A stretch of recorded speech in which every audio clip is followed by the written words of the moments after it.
नमस्कार विद्यार्थी मित्रांनो, JB अकॅडमीमध्ये आपले सहर्ष स्वागत आहे।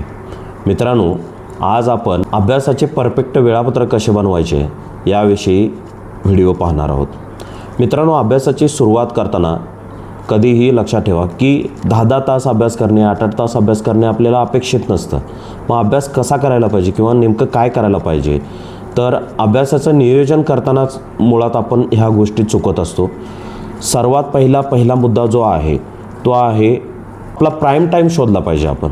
प्राइम टाइम काय असतो हा, तर सगळ्यात जास्त वेळ आपला एकाग्रता असते किंवा सगळ्यात जास्त आपला अभ्यास त्या वेळेमध्ये होत असतो।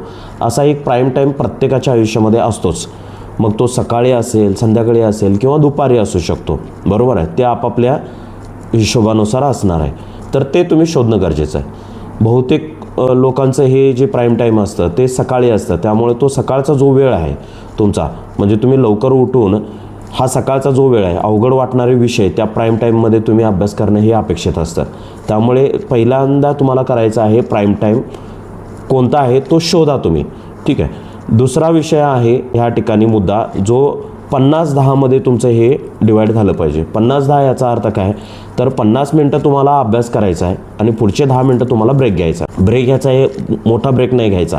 10 मिनटं तुम्ही दुसरं काहीतरी वाचा किंवा वाचलेले एकदम डोळ्याखालून घाला किंवा थोडंसं रिलॅक्स व्हा, वॉशरूम वगैरे जाऊन या। ह्या गोष्टी तुम्ही त्या 10 मिनटामध्ये करू शकता, पण ही वेळ पाळली पाहिजे। आणि तिसरा मुद्दा आहे वास्तववादी ध्येय ठेवणं गरजेचं आहे। तुम्ही वास्तववादी ध्येय याचा अर्थ काय, तर उगाच आज पूर्ण पुस्तक मी संपवतो किंवा अख्खे सगळे नोट्स मी पूर्ण करतो, अशा अपेक्षा तुम्ही ठेवू नका। तर करताना अशा करायच्या आहेत गोष्टी की 2 चॅप्टर किंवा 3 चॅप्टर तुम्ही कंप्लीट करायचे आहेत, त्याचं पुन्हा रिव्हिजन करायचं आहे। त्याचे मायक्रो नोट्स असतील तर ते मायक्रो नोट्स बनवायचे आहेत, त्याचा स्वाध्याय असेल तर तो स्वाध्याय करायचा आहे। ह्या गोष्टी तुम्ही केले पाहिजेत। नाहीतर अवाढव्य उगाच आपल्याला एक पुस्तक पूर्ण करायचं आहे, एक विषयच कंप्लीट करून टाकतो, अशा गोष्टी तुम्ही करू नका। ह्याच्यामुळं काय होतं, तुमचा महत्त्वाचा जो भाग आहे की आपल्याला अभ्यास लक्षात ठेवायचा आहे, त्या गोष्टी होणार नाहीत, तर आपण पुस्तक संपवण्याच्या मागं लागणार आहोत, तर त्या गोष्टी झाल्या नाही पाहिजेत। तर ह्या गोष्टी तुम्ही लक्षात घ्या। आजच्या ह्या व्हिडिओमध्ये आपण ह्या 3च महत्त्वाच्या गोष्टी बघणार आहोत। तर चला मग आपण इथं थांबूया। तर मित्रांनो, तुम्हाला काही वेळापत्रक बनवण्यासाठी काही कठीण जात असेल, कमेंटमध्ये तुम्ही हेल्प म्हणून टाका, मी तुम्हाला ह्यामध्ये मदत करेन।